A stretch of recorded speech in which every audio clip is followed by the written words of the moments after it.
लोकसभा की लड़ाई का काउंटडाउन शुरू हो चुका है। बूथ तैयार है, ईवीएम मशीन तैयार है। 19 अप्रैल को पहले चरण की वोटिंग के लिए जनता भी तैयार है।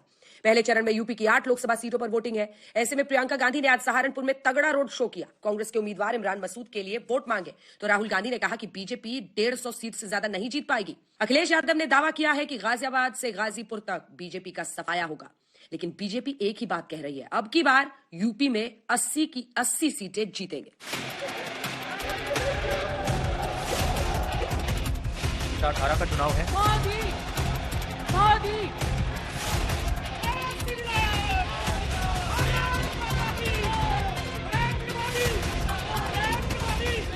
बस शुरू ही होने वाला है 18वीं लोकसभा का चुनाव। 19 अप्रैल को पहले चरण की वोटिंग का टाइम आ ही गया है।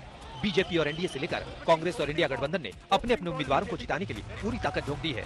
पहले चरण की 102 लोकसभा सीटों के लिए प्रचार थम चुका है।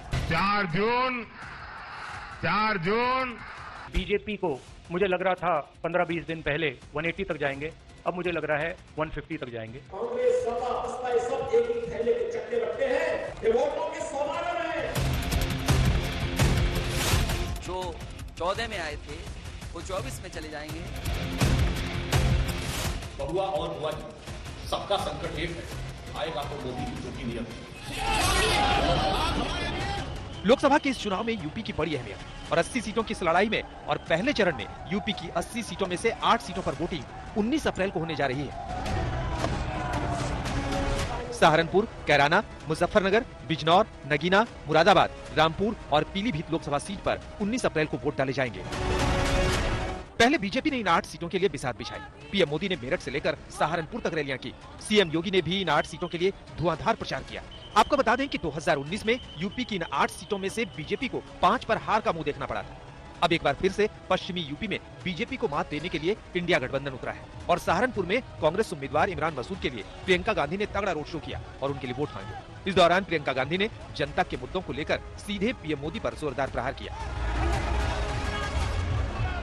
मोदी जी को ये दिख नहीं रहा है कि इस देश का जो आम आदमी है, देश का गरीब है, देश का किसान है, देश की गरीब महिला है, कितना तरस रही है, कितना तड़प रही है, कितना तड़प रहे हैं लोग, क्योंकि महंगाई आसमान छू रही है, बेरोजगारी बढ़ गई है, कम नहीं हुई है। और मुझे ताज्जुब होता है कि 10 सालों के लिए सरकार में रहे हैं, इनके पास इतनी सत्ता है, अपार सत्ता है। अपने मुंह मियां मिट्ठू कहते हैं कि इस देश पूरी दुनिया में सबसे बड़े मोदी जी हैं, भाजपा के नेता कहते हैं। ठीक है, मोदी जी के पास इतनी सत्ता है, अपार सत्ता है, तो अगर इतनी सत्ता है तो 10 सालों में रोजगार क्यों नहीं बढ़ाए, महंगाई क्यों नहीं घटाई? इतनी सत्ता है तो देश की भलाई का काम क्यों नहीं किया? मतलब जो जन जन की भलाई का काम है वो क्यों नहीं किया? उल्टा आप पर बोला जाता है, कांग्रेस पर प्रधानमंत्री ने अपने इंटरव्यू में बोला कि कांग्रेस विकृत हो गई है। जो सनातन धर्म को गाली देते हैं उनके साथ इंदिरा गांधी रुद्राक्ष पहनती थी, उन्होंने ये भी जिक्र किया। रुद्राक्ष मैं इंदिरा जी का पहनती हूँ, ठीक है, लेकिन मैं पूछना चाहती हूँ, उनसे पूछना चाहती हूँ कि किसने गाली दी है सनातन धर्म को? कांग्रेस पार्टी में किसने गाली दी है?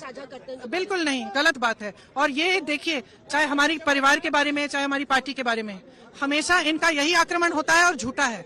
चाहे इन्होंने हमारी देशभक्ति पर आक्रमण किया, हमारे परिवार के सदस्य शहीद हुए हैं, इसका क्या मतलब है? आपको बता दें कि इस बार चुनावी समीकरण अलग है। पश्चिमी यूपी की मजबूत पार्टी आरएलडी बीजेपी के साथ है, तो कांग्रेस और समाजवादी पार्टी ने यूपी में गठबंधन किया है। और अखिलेश यादव दावा कर रहे हैं कि अब की बार गाजियाबाद से लेकर गाजीपुर तक बीजेपी का सफाया हो जाएगा। भारतीय जनता पार्टी को गाजियाबाद से लेकर के गाजीपुर तक इंडिया गठबंधन सफाया करने का काम करेगा। आज किसान दुखी है, तमाम जो वादे किए थे, भारतीय जनता पार्टी की हर बात झूठी निकली। जो इनका नैतिकता का बुलबुला था वो भी टूट गया। इलेक्टोरल बॉन्ड ने इनका बैंड बजा दिया। भारतीय जनता पार्टी सभी भ्रष्टाचारियों का गोदाम बन गई। पहला तो मैं पूछना चाहता हूं, आपको उत्तर प्रदेश की सीमा गाजियाबाद से गाजीपुर तक ही क्यों नजर आई?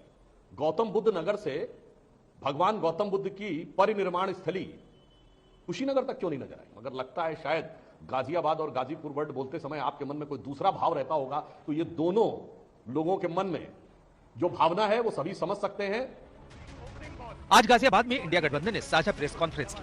राहुल गांधी और अखिलेश यादव ने अगल बगल बैठकर सीधे पीएम मोदी पर अटैक किया। राहुल गांधी ने तो इस चुनाव में बीजेपी की सीटों की भी भविष्यवाणी कर दी। ये चुनाव विचारधारा का चुनाव है।